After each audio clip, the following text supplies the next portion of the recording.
Assalamualaikum warahmatullahi wabarakatuh. Hai guys, welcome back to my YouTube channel. Perkenalkan, saya Livia Arita Priasti. Di sini saya akan kembali memaparkan video tentang toksikologi. Sebelum kita lanjut ke video selanjutnya, jangan lupa subscribe, like, komen, dan share ke teman-teman kalian semua. Sebelum saya membahas tentang poin-poin asas-asas toksikologi, di sini saya akan mengingatkan kembali apa sih toksikologi itu. Toksikologi adalah ilmu yang mempelajari tentang efek berbahaya dari zat kimia pada kehidupan. Contohnya ada MSG atau monosodium glutamat. Jika kita terlalu banyak mengkonsumsi MSG, maka dapat mengakibatkan kerusakan syaraf dan juga sakit kepala. Selanjutnya adalah asas-asas umum toksikologi. Asas-asas umum toksikologi adalah faktor yang mempengaruhi timbulnya efek toksik dan efek yang bermanfaat untuk evaluasi ketoksikan suatu zat. Timbulnya efek toksik suatu zat kimia terjadi melalui beberapa proses. Awalnya, makhluk hidup terpapar oleh toksikan, kemudian dilanjut oleh proses ADME atau proses adsorpsi, distribusi, metabolisme, dan ekskresi. Di sini ada 4 poin tentang asas-asas toksikologi yang akan saya jelaskan.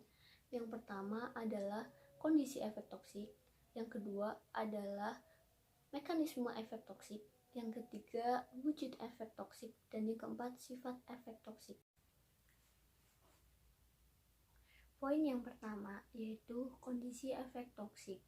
Kondisi efek toksik adalah berbagai keadaan atau faktor yang dapat mempengaruhi efektivitas absorpsi, distribusi, dan eliminasi senyawa tersebut di dalam tubuh makhluk hidup. Kondisi ini nantinya akan menentukan keberadaan zat kimia tersebut secara utuh atau metabolismenya dalam sel sasaran atau efektivitas antar aksinya dengan sel sasaran. Kondisi efek toksik sendiri meliputi 2 poin penting, yaitu kondisi paparan zat kimia. Kondisi paparan zat kimia meliputi jalur paparan. Bahan toksik akan masuk ke dalam tubuh manusia melalui saluran pencernaan, paru-paru, kulit, maupun jalur parenteral lainnya. Yang kedua yaitu lama atau kekerasan paparan. Bahan-bahan toksik sendiri dapat dipaparkan dari lingkungan industri, kecelakaan, ataupun bunuh diri. Saat atau waktu paparan. Waktu paparan bahan polutan dapat diterangkan dengan percobaan binatang. Pada percobaan binatang, ahli toksikologi membagi paparan akibat bahan polutan menjadi 2 kategori, yaitu kategori akut dan kronis. Kemudian ada dosis paparan dan jenis paparan. Jenis paparan itu sendiri ada 2, yaitu akut dan kronis. Jenis paparan akut adalah apabila suatu paparan terjadi kurang dari 24 jam dan jalan masuknya dapat melalui intravena ataupun injeksi subkutan. Kemudian jika paparan kronis adalah apabila suatu paparan terulang lebih dari 3 bulan. Kemudian ada kondisi subjek atau makhluk hidup. Di sini ada 2 poin yang akan kita bahas, yaitu kondisi fisiologi dan kondisi patologi. Kondisi fisiologi contohnya seperti berat badan, umur, suhu tubuh, kecepatan pengosongan lambung, kecepatan aliran darah, status gizi, kehamilan, genetik, dan jenis kelamin. Kemudian keadaan patologi contohnya adalah penyakit saluran cerna, kardiovaskular, hati, dan ginjal. Poin yang kedua yaitu mekanisme efek toksik.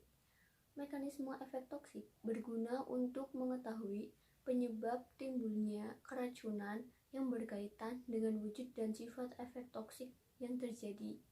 Di sini ada 2 jenis, yaitu toksik intrasel dan toksik ekstrasel. Toxic extracellular terjadi secara tidak langsung di mana zat yang beracun akan berinteraksi di lingkungan luar sel. Sedangkan toxic intrasel terjadi secara langsung di mana zat yang beracun akan langsung berinteraksi dengan target molekul yang khas maupun tidak melalui salah satu mekanisme aksi di dalam sel. Poin yang ketiga adalah wujud efek toksik. Wujud efek toksik dapat berwujud sebagai perubahan biokimia, fisiologi, dan struktural. Perubahan ini memiliki sifat yang khas, yaitu terbalikan dan tak terbalikan. Yang pertama adalah perubahan biokimia. Perubahan biokimia adalah wujud efek toksik berupa perubahan atau kekacauan biokimia dari sel akibat adanya antaraksi zat beracun dan tempat aksi yang bersifat terbalik. Misalnya, terjadi penghambatan respirasi sel, perubahan keseimbangan cairan dan elektrolit, dan gangguan hormonal.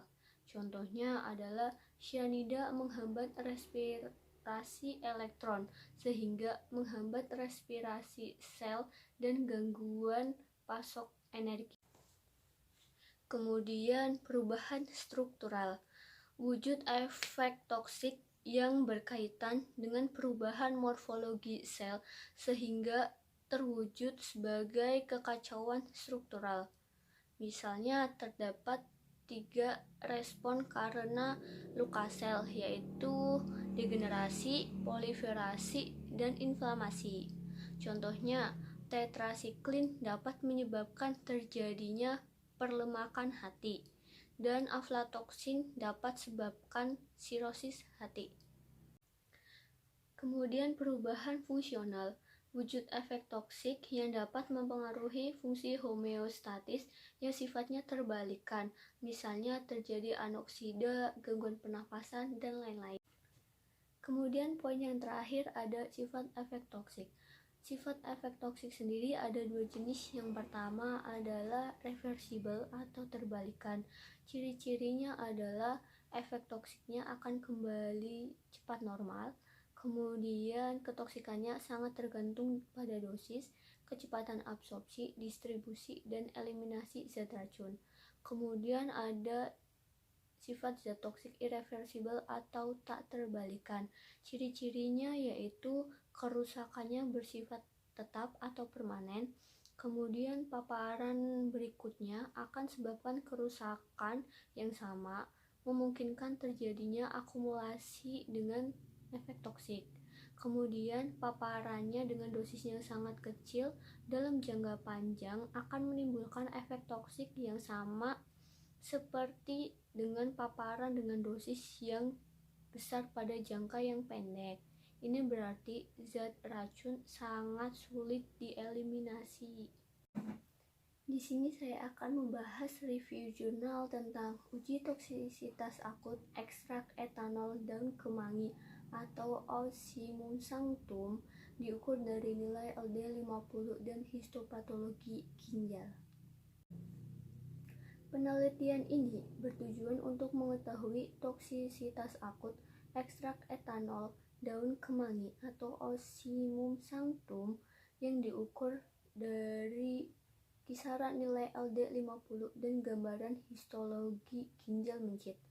Dengan uji toksisitas ini diharapkan dapat diketahui keamanan suatu senyawa, dan selanjutnya apabila diperoleh hasil yang aman dapat dilanjutkan dengan uji klinis sehingga ekstrak daun kemangi dapat dijadikan obat yang digunakan masyarakat secara luas.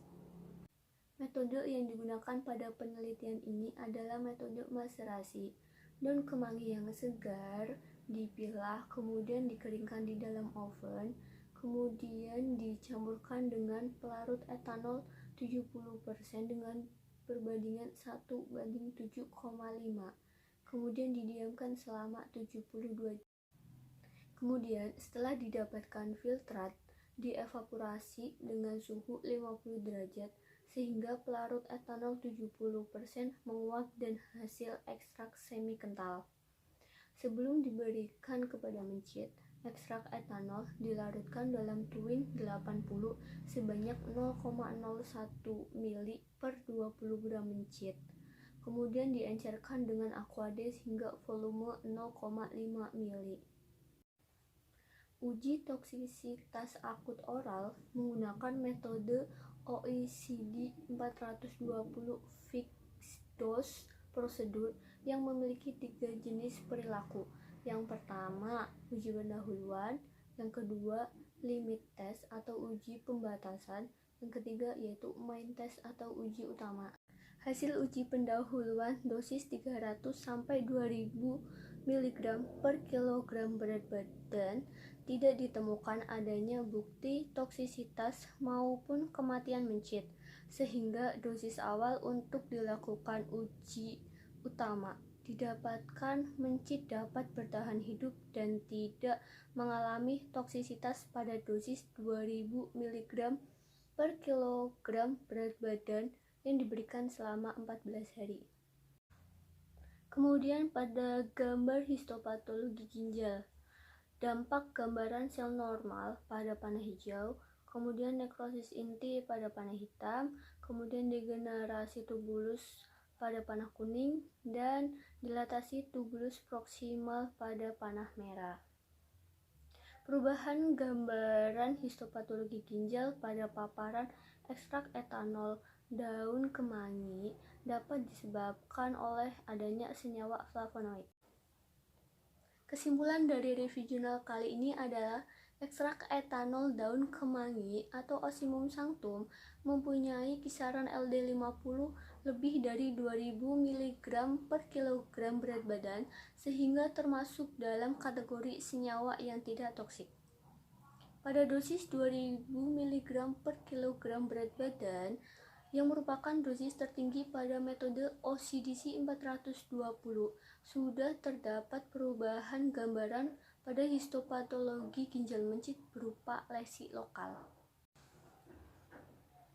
Sekian video pemaparan dari saya tentang asas-asas toksikologi beserta review jurnal. Saya mohon maaf apabila banyak salah kata. Semoga ilmunya bermanfaat bagi kita semua. See you. Wassalamualaikum warahmatullahi wabarakatuh.